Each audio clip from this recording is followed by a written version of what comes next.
5 taon, nagkita kaming muli ng aking kasama sa Basilan nung ako ay company commander ng 10th Scout Ranger Company. Isa sa mga sumuporta sa aking operations ay member ng CAFGU Active Auxiliary, si Kaa Leonardo Orozco.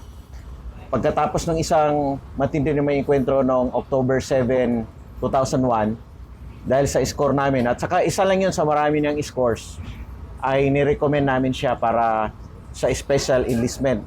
Kaya siya ay naging sundalo ng 1st Division. At dahil andito siya, magpakwento tayo dahil maraming mga accomplishments na na-contribute niya sa campaign against the Abu Sayyaf na hindi naman nalalaman ng iba. At yung kwento rin niya nakakaiba ay yung kanyang anting-anting. Parehas kami may anting-anting. At nakakita rin siya ng kalaban na may anting-anting. Magpakilala ka, tapos taga saan, kailan ka pumasok sa CAFGU? Ako po si Leonardo Orozco, taga Matarling, Basilan. Pumasok ako CAFGU dahil 1988. 88 pa? O Yes, tagal sir. na pala, oo. 1988. 1988. Bakit ka pumasok sa CAFGU? Magulo na ba nun? May Abu Sayyaf? Wala pang Abu Sayyaf nun? Mayroon na, sir. Hindi pa Abu Sayyaf nun. Rebelde pa, sir. Abukan pa. Moro National Liberation Moro. Front. Yes, sir. MNLF. Yes, sir. Oo. Kasi yung kataon yung na concern na sa nagtatanim ako ng mga mais, Oo. nagsalubong ako na mga grupo ng sundalo. Oo. Nagtanong sa akin kung saan na mayroon daw kalaban. Sa Lantawan, sir. Lantawan. Oo. Mayroon lugar, sir, maganda. Mayroon din hindi? lugar, hindi. Oo. Saan sa Lantawan? Sa proper? Sa 312, sir. Saan yun? Hill 312. Hill 312. Saan ba yung banda Hill 312? Lantawan, sir. Sa Lantawan proper? Lantawan proper. Yung may nakakat doon, high ground, tapos galing sa Matarling, pagpababa ka, andun yung moske. Yun ba Hill 312? Yes, sir. Yes, sir. Yung sa taas ng concert para sa double cab. Boundary yun ng ano? Boundary ng... Atong-atong, Matikang, Matarling, Katahiran. Parang gitnaan dyan, sir. Sa gitnaan. Kung mayroon doon, sabi ko, mayroon mga kalaban dito. Sabi ko, mayroon, sir. Bakit mo nakita? Sabi niya, saan? Sabi ko, nandyan lang sa baba, sir. Kampo? Kampo ba yan? Sabi ko, kampo. Sabi ko, kampo ni Isnilon. Isnilon mismo? Oh, yes, sir. Ang ibig sabihin, si Isnilon, MNLF yan sa dati? Yes, sir. Sabi ko, nandyan lang. Sabi niya, pwede ka ba sumama? Ako, sir, pauwi na. Kasi hapon na. Sabi ko, yes, sir. Sumama ako, sir. Kay tita. Pero hindi ka pa CAFGU nun? Hindi pa, sir. Farmer ka lang? Farmer lang ako. May asawa ka na nun? Mayroon na, sir. Tatlo na yung anak ko. Sumama ako, sir. Pagpunta kami doon sa taas, umakyat kami yung 312. Anong batal? Maris ba yan o Army? Army, sir. Kuan.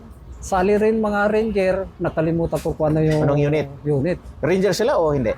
Ranger, sir. Ranger unit? Yan, Ranger battalion? Yes, o sir. Ranger company? Doon sila sa may eskwelahan ng nag-standby. Sumama ako, sir. Pagdating doon sa... Ibig sabihin mga naka-black suit sila? Naka-black? Hindi, sir. Nakapatig rin sila. Pero may mga musang? May musang din sila, okay. sir. Sabi niya, pagdating kami doon sa taas, sir, sa hill, sa hill, 312. Nakita ko doon. Sabi ko, dyan sa baba. Kasi palagi ako pupunta doon. Hindi ka naman nila ginagalaw? Kasi hindi rin sila makita sa akin. Kasi dahan-dahan dahil iniingatan ko na yung lugar, sir. Kasi alam ko na may mga kalaban minsan. Sabi ko, kung gusto nyo, sir, makita talaga, puntahan natin. Okay. Pinuntahan namin, sir. Sabi ko, pero hindi natin pwede. Sabi ko, maiwan dito isa. Tapos paglakad ng banda ulit sa unahan, maiwan na naman isa hanggang makarating doon, dalawa na lang tayo. Para masinyas kung nandoon. Pagdating kami doon, sir, tinuro ko man. Ilang tao kayo na nakarating?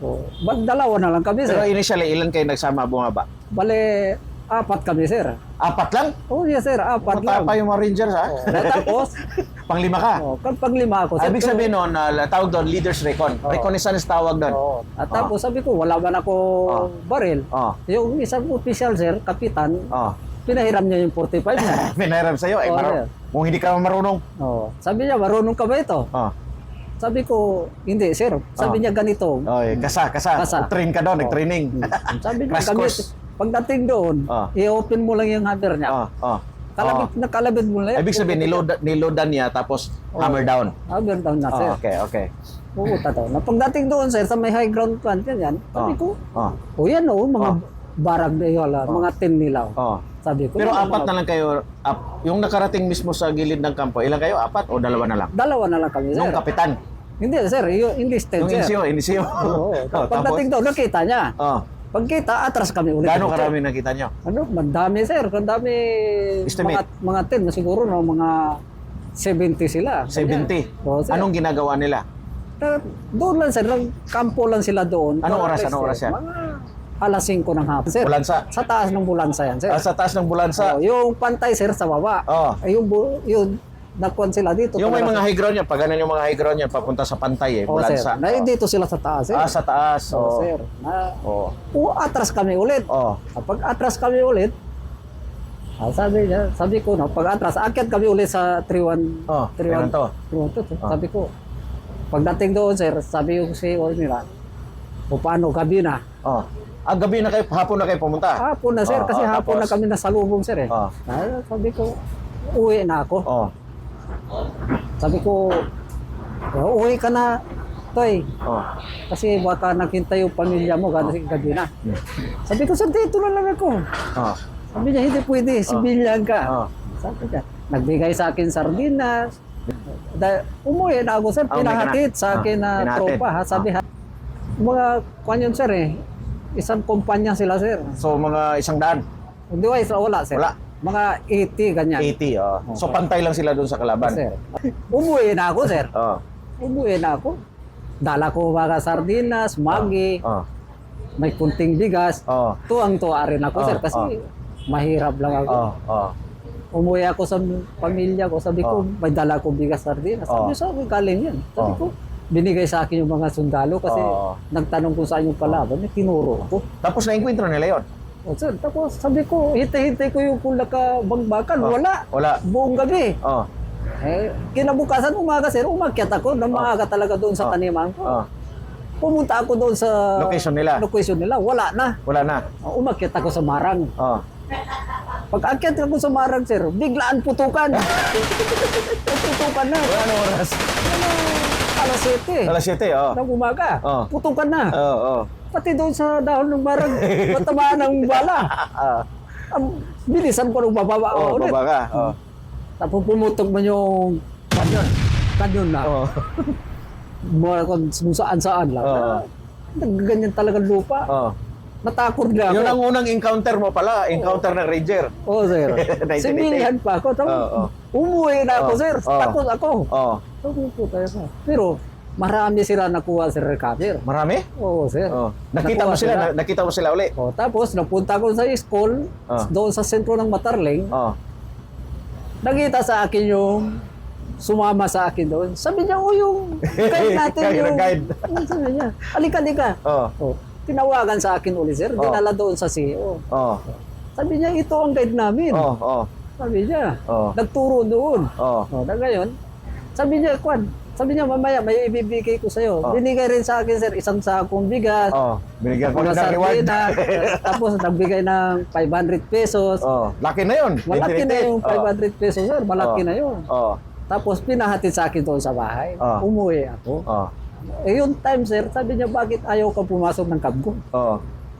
Sabi ko, ayaw ko kasi 900 lang yung allowance. Sabi ko, ang Kabgo dati, 900 allowance. 900, sir. Kapag mag-farm ka, magkano kinikita mo? Sabi ko, kung mag-farm ako, taniman ako mga gulay.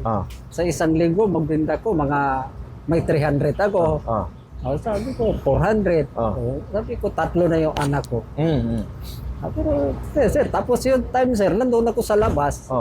may kutang kabgo. Yung mga kaibigan ko, papasok na ng kabgo ko. Oh, sila Lando yan, sila Lando. Hindi na sir, kabgo na dati si kabgo. Ah, si dati na Lando. siya. Kabgo na siya, Podka. Nauna na pala siya. Siya, sir. Sabi yung iba, kaibigan Anong ko, apelido ni Lando? Manikab. Manikab, oh. Sabi ko, ayaw ko yung kabgo. Nag-iinom pa ako ng tanduay, sir, to sa tabing karsada. Nagyaya talaga yung mga barkada ko. Halika na, kasi training ito.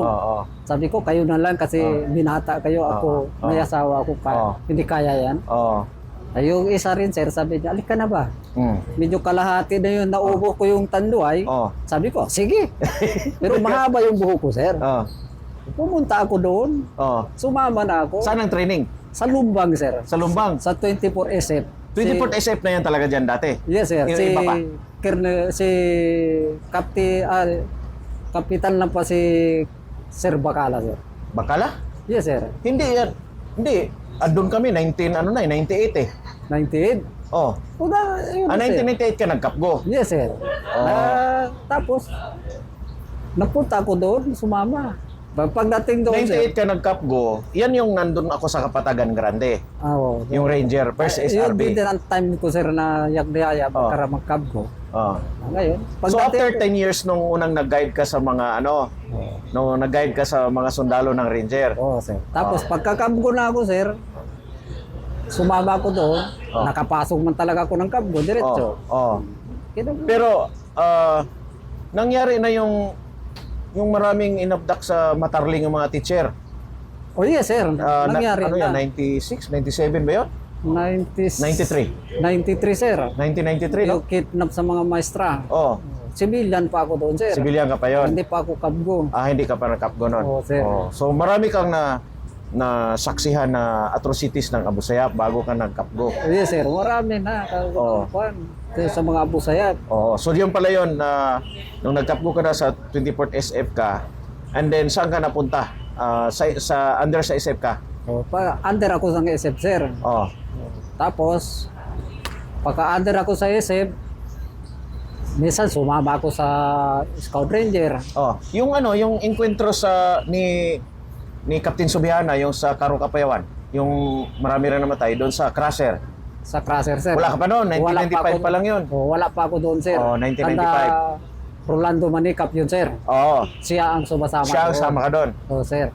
Kasi may mga namatay din na kapgo doon eh. Yes, sir. Kada kuan yung ni Kamanse, sir. Ang namatay. Si Kamanse? Kamanse, dalawa magpinsan. Namatay yung si Eddie Kamanse, Kabgo. Binata, namatay. So, pupunta na tayo sa year 2000. Na kung saan ay sumama ka sa operation Abu Sayyaf na yon. Yes, Abu Sayyaf na, sir. Sila sila Abu Sabaya, tama ba? Yes, sir. Abu Sabaya, sila Isnino Pilon, Bacala Pilon, tama yung mga yon. Ngayon, meron kang isang experience doon sa Kanibungan o sa sitio Pampangan. Kapampangan ba yun? Yes, sir. Pampangan, Kanibungan ng enkwentro ng 24th SF bago yung enkwentro ng 32nd na maraming namatay. Maraming namatay. July 2000 yan. Bago yon ay ikaw naka-enkwentro at doon mo nasaksihan na may antingan din na isang moro o yung Abu Sayyaf. The bonuses from an excellent perspective have been amazing.